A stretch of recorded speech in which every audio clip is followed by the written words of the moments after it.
the best of the week on Relevant Radio. Everyone's looking for happiness, but I would suggest you're looking for much more than happiness. You're looking for joy. Maybe that's a better way to say it. How can we discover true joy? Because, as preachers will say, happiness depends on what's happening around you. Happiness depends on how things are going. Am I employed? Am I healthy? Am I leading a relatively problem-free existence? Do I have, as St. Josemaria Escrivá said, the happiness of a contented animal, if you will? Yeah, I'm well fed, I've got a place to sleep, things are pretty good. But there's more to life than that. There's more to life. There's the supernatural element to life. And so this is where joy kind of comes in, which can never be taken away from us if it's true joy, because it is supernatural. It is supernatural in origin, and it's oriented towards God. It's oriented towards the supernatural. If you take that word joy, you can use it as an acronym. The J stands for Jesus first, others second, yourself last. That's how you find true joy. Jesus first, others second, yourself last. Now, you do have to love yourself. Love one another as I've loved you. You know, love God with all your heart, soul, mind, and strength, and love your neighbor as you love yourself. You do have to love yourself. God loves you, and he wants you to love yourself and take care of yourself. And Kolbe really was an exemplar of that. God always came first, and then others second, to the point of giving his life for another man. And we'll talk about that. Really, your vocation is the how. This is how we can become truly happy and joyful in life. It's through this word vocation. This is the specificity of the call. We're all called to love as God does. But how do we do that? Well, some do it through the vocation of marriage. And there are many vocations in the church. And others do it through the vocation of celibacy for the sake of the kingdom. And some of those people, not everybody who's called to celibacy for the sake of the kingdom becomes a priest or becomes a religious brother or sister, a nun, a monk. Some remain as lay people in the middle of the world, and we need that too. Obviously, the priesthood is a vocation for baptized males. Some ladies, of course, are called to be nuns. No question about it. That vocational call is really the answer to the question, how? How do I become a saint? In what context do I become a saint? That's what Kolbe was called to. He was called, obviously, to become a Franciscan and to become, of course, a celibate for the sake of the kingdom. And that's really key into how he gave his life as well. And really, every man, whether that man is celibate or not, is called in some way to become a husband and a father. Even if he doesn't have a wife, even if he doesn't have kids. And every woman is called in some way to be a wife and a mother, even if she's not married and doesn't have children of her own. That's because whenever we love in the image of God, one of the things that he expects from us is fruitfulness. And obviously, parents are spiritually and physically fruitful, because how do people become Catholics? So there's really two ways. You're of course become a Catholic when you're baptized, but where these people come from, they're either converts or they're born into the church. There's really only the two ways to get into the church. And so parents provide, the sacraments of service, right?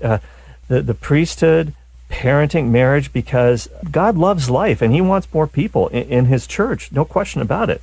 No question about it. That's why we do what we do at Relevant Radio. We want more people to find out about the Church of Jesus Christ, the Catholic Church. And so we call leaders of convents mother superiors, because she is a spiritual mother to these women. We call our priest father because they have spiritual paternity and they help souls to be born again. We're born naturally through our physical mother and father, of course, but we're born supernaturally through Holy Mother Church, the baptismal font, the womb of the church, and our fathers, our spiritual fathers, help to do just that. When you think about what natural fathers do and what supernatural fathers do, it's very similar, because to be a father at all, you've got to generate life, right? Whether it's having physical children within marriage, or for spiritual fathers at the baptismal font, right? We just talked about this. Peter Kraft, who's a great friend of the show, he says that dog fathers give dog life. You've heard of the dog father, right? Maybe not. Certainly the Godfather, but the dog fathers give dog life. Cat fathers give cat life, he says. Fish fathers give fish life, and human fathers give human life. But spiritual fathers give spiritual life. That is absolutely the case. So whether you're a priest or a natural human father through the vocation of marriage, you've got to generate life to be a father. Second thing the fathers do is they feed their family. They feed their family. And our priests certainly do that. They feed the family of God with great teaching, great homilies. Our priests and our bishops, also deacons who help share in the office of preacher at times, they've got to feed the people of God with good, solid teaching. It has to extend, of course, beyond just the homily, which is often only a few minutes on a Sunday. We need catechesis constantly. That's, again, one of the reasons for Relevant Radio.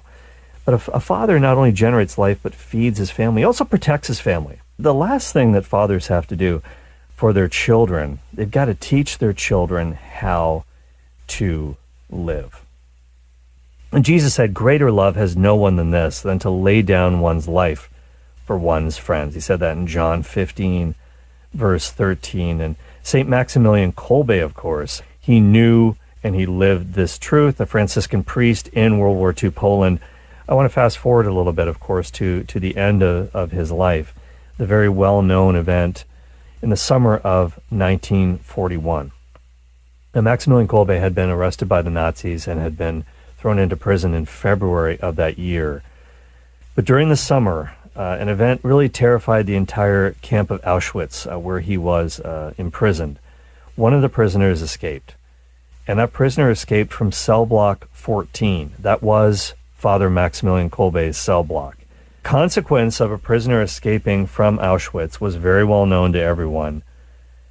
10 men from the cell block of the escapee would be selected at random to die in a starvation bunker. And this is one of the great deterrents that the Nazi had. Don't even try to escape. And so Father Kolbe and his mates in the cell block were marched out, and they were forced to stand at attention for a day and a half in the scorching heat, scorching sun.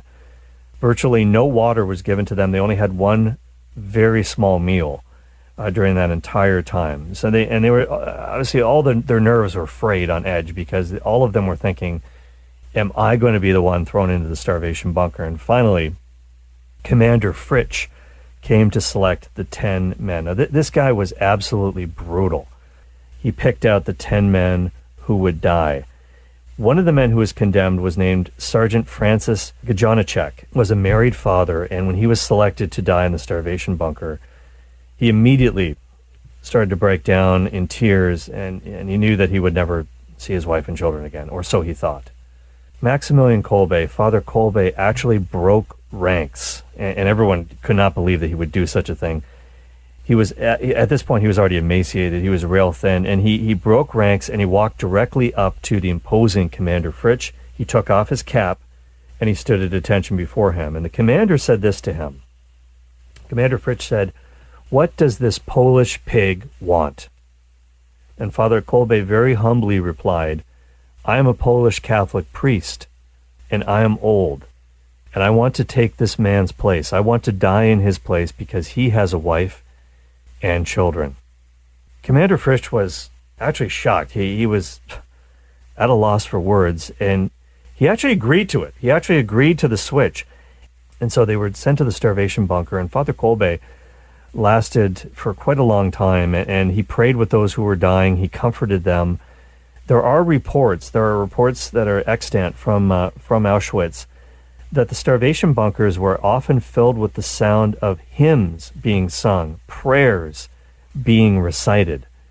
And the SS guards have said that when they would go into the bunkers to remove the dead bodies, while everyone else was stretched out on the ground and they were just absolutely trying to conserve the last bits of energy that they had, that Father Kolbe was seen kneeling in prayer, and he would look very intently and very intensely at the visitors. And the guards were amazed by his holiness and his endurance. And so into the third week, only Father Kolbe and 3 others remained, and they wanted to put new victims into the bunker. So on August the 14th, 1941, the vigil of the Feast of the Assumption of the Virgin Mary, Father Maximilian Kolbe was killed by an injection of acid in his left arm with a prayer on his lips. And when the doctor who had administered the lethal injection collected the bodies later on, They found Father Kolbe sitting against the wall with his eyes open, and it was said that his face exhibited a serene glow. So he'd completed the ultimate sacrifice, and all the survivors of Auschwitz are unanimous that from that day forward, somehow the death camp became less hellish because of the sacrifice of Maximilian Kolbe. He was the first to voluntarily die for another prisoner at the camp. And in this way, he showed that love truly can conquer all. He had offered himself in celibacy for the kingdom. He was able to give himself as a total gift in imitation of Christ, so that another person, another man, could go home and give himself as a gift to his wife and family. And no matter whether we're called to celibacy or marriage, anytime we give ourselves as a gift for another person, we really do live out the true meaning of love, the total gift of self. As the Apostle John writes in the New Testament, in 1 John chapter 3, verse 16, this is how we know what love is. Jesus Christ laid down his life for us, and we ought to lay down our lives for one another.